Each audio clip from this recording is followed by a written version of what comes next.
اگر زندگی میں کامیاب ہونا چاہتے ہو تو نمازی بن جاؤ، کیونکہ نماز کے بغیر کوئی بھی کامیابی ممکن نہیں۔ حضرت امام حسین رضی اللہ تعالی عنہ سے پوچھا گیا کہ سجدے کی طاقت کیا ہے؟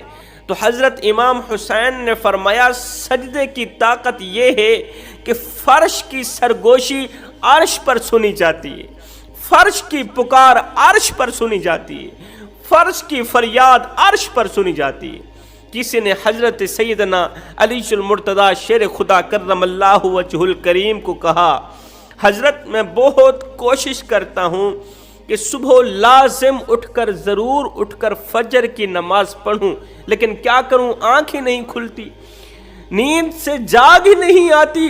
حضرت علی رضی اللہ تعالی عنہ نے فرمایا یہ مت کہا کرو کہ نیند سے جاگ نہیں آتی، یہ مت کہا کرو کہ آنکھ نہیں کھلتی، یہ نیند کی وجہ نہیں ہے۔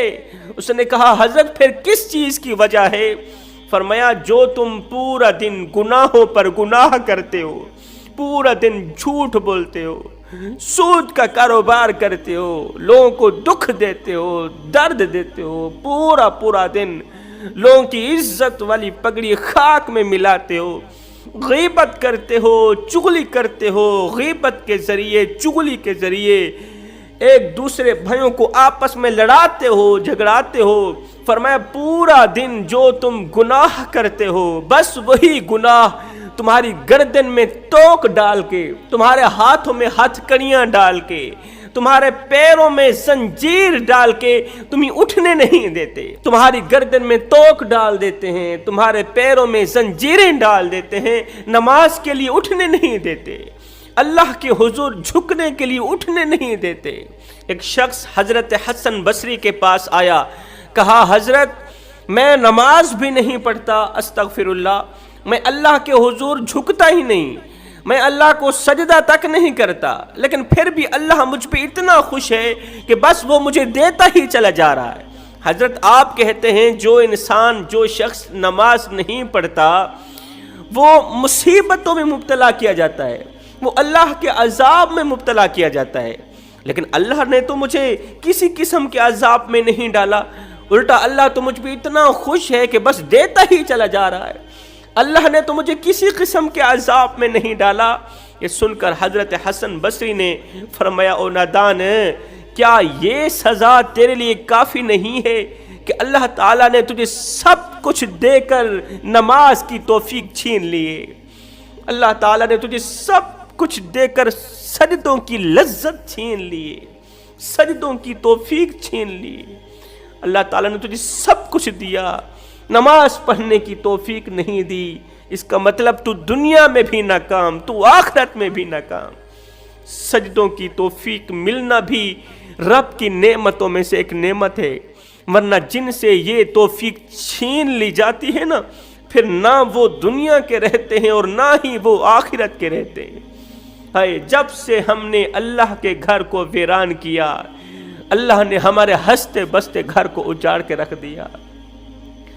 آج گھر گھر پریشانیوں کی دلدل میں پھنسا ہوا ہے، گھر میں رہنے والا ہر ایک انسان سکھ کی سانس نہیں لے پا رہا، چھوٹے سے لے کر بڑا، بڑے سے لے کر چھوٹا، کوئی بھی شخص، کوئی بھی بچہ، کوئی بھی بڑا سکون کی سانس نہیں لے پا رہا۔ وجہ کیا ہے؟ وجہ یہی ہے جب سے ہم نے اللہ کے گھر کو ویران کیا، تب سے اللہ نے ہمارے ہنستے بستے گھر کو ویران کر دیا، اجاڑ کے رکھ دیا۔ صاحب یہ نماز نہ پڑھنے کی وجہ ہی ہے کہ آج ہمارے گھر میں رحمت کے فرشتوں کا آنا بند ہو گیا، رزق بانٹنے والے فرشتے ہم سے روٹھ گئے، آج ہمارا گھر پریشانیوں کے سمندر میں ڈوبا ہوا ہے، نکلنے کو کوئی راستہ ہی نہیں مل رہا۔ اگر تم اپنے گھر کو پریشانیوں کی دلدل سے نکالنا چاہتے ہو، پریشانیوں کے سمندر سے نکالنا چاہتے ہو، غربت کی دلدل سے نکالنا چاہتے ہو، اگر اپنے گھر میں خوشحالی لانا چاہتے ہو تو پھر آ جاؤ، میرے کریم رب کی چوکھٹ کھلی ہے، کریم رب کی چوکھٹ کا دروازہ کھلا ہے۔ ایک اللہ والے کا گزر کسی خوبصورت گاؤں سے ہوا، وہ کی خوبصورت تھا، وہ گاؤں تو جنت کا ٹکڑا تھا، اتنا خوبصورت تھا کہ دیکھنے والے کو جنت کا ٹکڑا لگتا تھا۔ گاؤں میں رہنے والے لوگ اس قدر خوشحال اور مہمان نواز تھے کہ ان لوگوں نے اس اللہ والے کا خیر مقدم کرتے ہوئے اس کا استقبال کیا، اس کی خوب مہمان نوازی کی، خوب خدمت کی۔ دوسرے دن یہ اللہ والا بڑا ہی خوش ہوتا ہوا اپنی منزل کو روانہ ہوا۔ 3 سال بعد پھر سے اسی گاؤں سے گزر ہوا۔ کیا دیکھتا ہے کہ گاؤں اجڑا ہوا ہے، گاؤں اجڑ چکا ہے، گاؤں تباہ و برباد ہو چکا ہے، گاؤں کی خوبصورتی بدصورتی میں تبدیل ہو گئی ہے۔ نہریں سوکھی پڑی ہیں، نہروں میں پانی نہیں ہے، درختوں کے پتے جھڑ گئے ہیں۔ گاؤں پر اس قدر اللہ کا عذاب پڑا کہ اس عذاب نے گاؤں کا ستیہ ناش کر دیا، تباہ و برباد کر دیا۔ ہر ایک دکھنے والا انسان پریشانیوں کی دلدل میں پھنسا ہوا نظر آیا۔ ہر ایک انسان کے چہرے پر پریشانی اور مصیبتوں کے آثار نظر آ رہے تھے۔ سوچ میں پڑ گیا کہ 3 سالوں کے مختصر عرصے کے اندر اتنی تباہی کیوں پھیل گئی؟ یہ گاؤں کیسے برباد ہوا؟ ایک رات اسی گاؤں کے اندر رہا۔ اس اللہ والے نے استخارہ کیا یہ جاننے کے لیے کہ آخر یہ گاؤں کیوں برباد ہوا۔ اس اللہ والے نے رات کو استخارہ کیا۔ استخارے کی دنیا میں اسے بتایا گیا کہ ایک بے نمازی کا گزر اسی گاؤں سے ہوا تھا، ایک بے نمازی کا گزر اسی گاؤں سے ہوا۔ اس بے نمازی کی نحوست نے نہر کے پانی کو ختم کر دیا۔ اس بے نمازی کی نحوست کی وجہ سے درختوں کے پتے جھڑ گئے، قحط پڑا، قحط پڑنے کی وجہ سے جانور بھوک سے مرنے لگے، جانور پیاس سے مرنے لگے۔ جب روزی کا سلسلہ ختم ہوا تو غربت نے گاؤں میں رہنے والے ہر ایک گھر کا دروازہ آن کھٹکھٹایا۔ غربت نے پورے کے پورے گاؤں کو اپنی لپیٹ میں لے لیا، اس گاؤں کو پریشانیوں کی دلدل میں پھنسا دیا، خوبصورتی کو بدصورتی میں تبدیل کر دیا۔ میں سوچ میں پڑ گیا کہ اگر ایک خوبصورت گاؤں کے قریب سے ایک بے نمازی کا گزر ہو تو اس کی نحوست یہ پڑتی ہے کہ گاؤں کو تباہ و برباد کر کے رکھ دیتی ہے۔ مجھے بتاؤ، جس گھر میں رہنے والے سارے کے سارے لوگ بھی بے نمازی ہوں، جس گھر میں رہنے والے چھوٹے سے لے کر بڑوں تک سارے کے سارے لوگ بے نمازی ہوں، اس گھر میں سکون کہاں سے آئے؟ اس گھر میں امن کہاں سے آئے؟ میرے نبی نے 14ویں رات کے چاند کی طرف دیکھا، صحابہ کو اشارہ کرتے ہوئے فرمایا، صحابہ ذرا چاند کی طرف دیکھو نا، کس طرح صاف و شفاف دکھائی دے رہا ہے، دیکھنے میں کسی قسم کی دقت محسوس نہیں ہو رہی۔